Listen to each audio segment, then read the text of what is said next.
Israel ने south Gaza को घेरने के लिए क्या रणनीति अपनाई है? उत्तरी गाजा में हमास को कितना नुकसान हुआ? इजराइल की बमबारी से पिछले 24 घंटे में कितनी मौत हुई? आइए देखते हैं बैटल ऑफ गाजा की 9 बड़ी खबरें।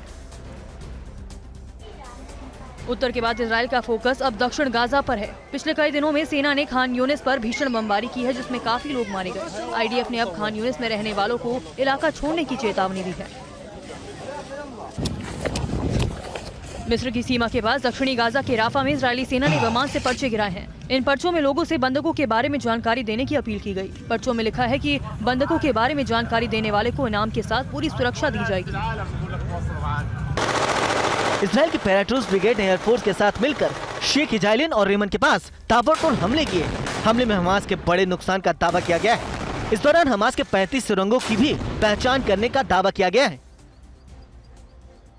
पिछले 48 घंटे में उत्तरी गाजा में यूनाइटेड नेशन के स्कूल पर इजराइल की सेना ने 2 बार हमला किया है। इस हमले में दर्जनों लोगों के मारे जाने की खबर है। स्कूल में करीब 4000 लोग शरणार्थी के रूप में रह रहे हैं। गाजा के जबालिया कैंप और एक अन्य रिहायशी बिल्डिंग में इजरायली सेना के हमले में 80 से ज्यादा लोग मारे गए हैं। गाजा के स्वास्थ्य मंत्रालय के मुताबिक जबालिया रिफ्यूजी कैंप में चल रहे यूएन स्कूल में 50 और दूसरी जगह हुई बमबारी में एक ही परिवार के 32 लोग मारे गए। मारे गए लोगों में 19 बच्चे शामिल हैं।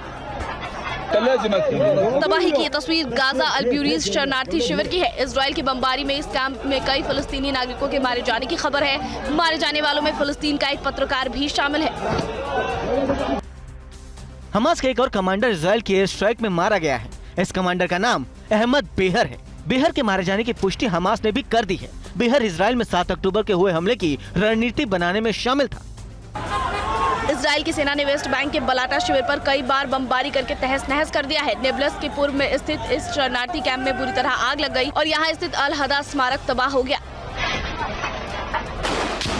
गाजा में इजराइल के सैनिकों और हमास लड़ाकों के बीच कई जगहों पर आमने सामने की जंग हो रही है। इजराइल ने हमास का एक बड़ा सेंटर तबाह करने और बड़ी संख्या में हथियार जब्त करने का दावा किया है।